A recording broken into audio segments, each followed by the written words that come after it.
we're delighted to say we've now been joined by Gillingham Football Club's new first team manager, Steve Evans. Steve, firstly, welcome to the football club. Thank you. You've been here several times as a visiting manager. You're now in our dugout. Just give us your initial thoughts on agreeing a deal to come here. Yeah, I'm looking forward to it. You know, since I left Peterborough, you know, good club, chairman who invests millions of pounds every year, supported me in the most magnificent fashion. And of course, I come here earlier in the season, last season with Peterborough, and it was, I think I mentioned it afterwards, the atmosphere when you come here is always good. The supporters give the team some outstanding backing, and I've been here as a neutral and watched that as well. So it's taken a lot of thinking. I've had 3 or 4 clubs to choose from over the last couple of months, and the hardest task arguably was here at the Gills, but I've never been frightened and shut to challenge. So why Gillingham? If you've had other offers, what was it about the Gills that made you thought, this is my next move?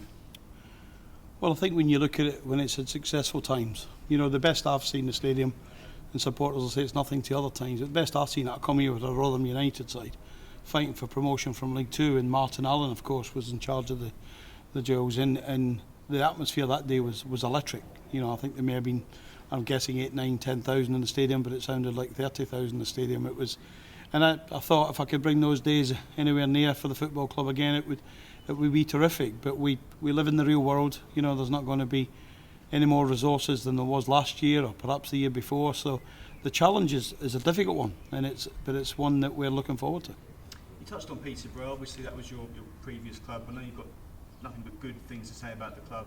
Nice people. Just give us your thoughts on that. Yeah, listen, at Peterborough United, you know, they've been my home city for the best part of 30 years, and a chairman that puts millions of pounds a year in. And I think when I left there back in January, I was really hot for a few weeks, really hot.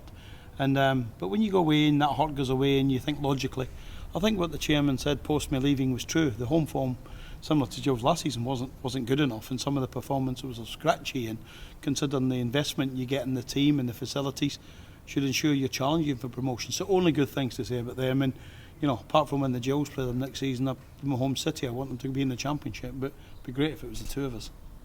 Talking of chairman, you've made no secret of the fact that you've got a very strong relationship with Mr. Scally, our chairman. How important is that relationship to have between the manager and the chairman at any club?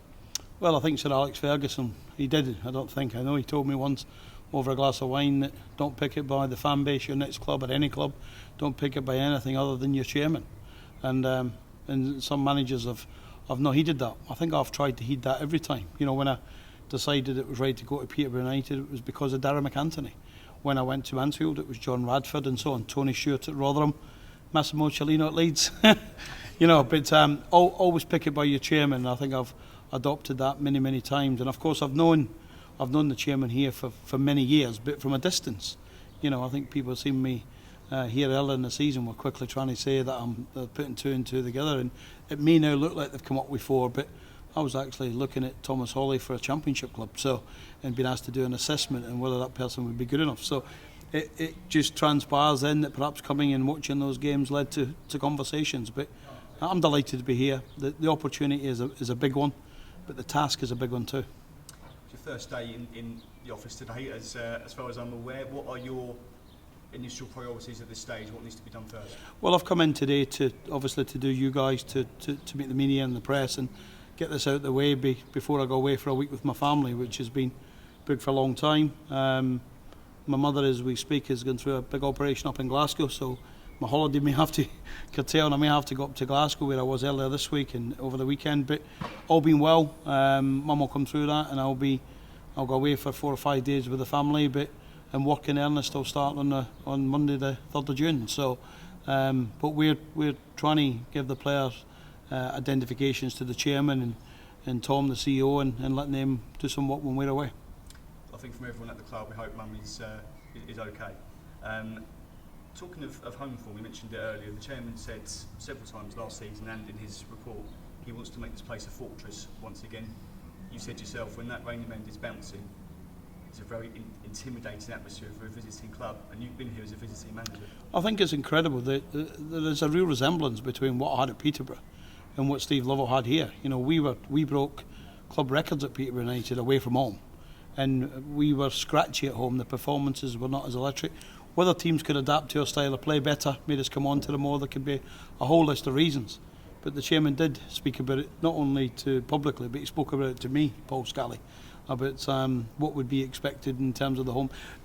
Darren McCantum is 1,000,000% right. You know, that the home supporters turn up looking for a home performance. Anything away from home sometimes is a bonus.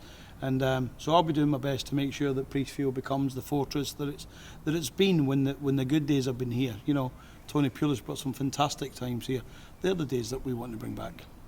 Of course, at the moment we're in the middle of Project 3000, trying to pack this place for the new season. Ticket prices have been reduced for next season. What's your message to the supporters who are perhaps undecided at this time whether to get a season ticket or not?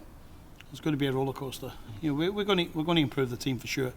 We're going to be better for sure. The objectives is can we be the difference from say 10th or 11th in the table or get near those playoffs. We know the size of the clubs and the teams and the quality of player that's at the top end of League One, and the Gills are a little bit away from that at the minute. We've got to hope by the time we roll in for that first Saturday in August and we're playing in League One that we're ready. But you know, June's going to be an active month. But to supporters, believe, stick together, support us. And like I said when I walked into Rotherham and to Leeds, just give us an opportunity to show what we can do. You'll not be disappointed at the end of it for sure. Yeah, I know your relationship with Gillingham fans hasn't always been the best, but you've just said it in that message, together we can achieve. I think when you're competitive on the sidelines and you build competitive teams, you're not going to please opposition supporters. I think that's a fact, and I can't go away from that. And there'll be some supporters that'll open their mind and give us a chance. There'll be some that'll be a closed mind. I've just got to create a little gap and open it through positivity and performances. And listen, judges, let's have a little judgment day on January the 1st, and let's have a judgment day at the end of the season. For one thing, we'll be much better than where we've been. In terms of footballing philosophy, what can the fans both from that Rainham end, the Medway Stand and Gordon Road expect next season from your team? Well, they've seen my team. I mean, the Rainham men seen my teams come here. They've seen a very exciting Peterborough United performance here, earlier last season, and they've also seen my Crawley team and my Rotherham teams come here. They know how we like to play. We like to be on the front foot.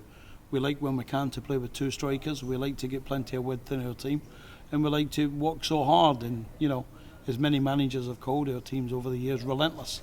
So we want to give them a team that's relentless, but also have a little bit of ability too, where we can keep possession at times and hold on to the ball that we demonstrated here before. They'll not be disappointed with the style of play. We like to get it down in the right areas, but it's got to be about the right areas. We're not Manchester City, we 200 million or whatever it is to spend, but we can be very effective in League One with a mixture. Just finally, I'm sure new players are on your minds, new signings are inevitable. Have you already got targets in the back of your minds to approach? Have you already done that? Well, I've given the chairman some players' names that he can get on with in the next number of days, and then we'll come into the building and we'll go around to meeting the players and the representatives and try and pull it together very quickly. I'll do my bit in terms of showing them the vision, showing them where we are, where we want to be, where they'll fit into that pattern in the team, etc. And then, of course, Tom and the chairman can stick and do what they're best at, which is agreeing the deals. That's their business, not mine.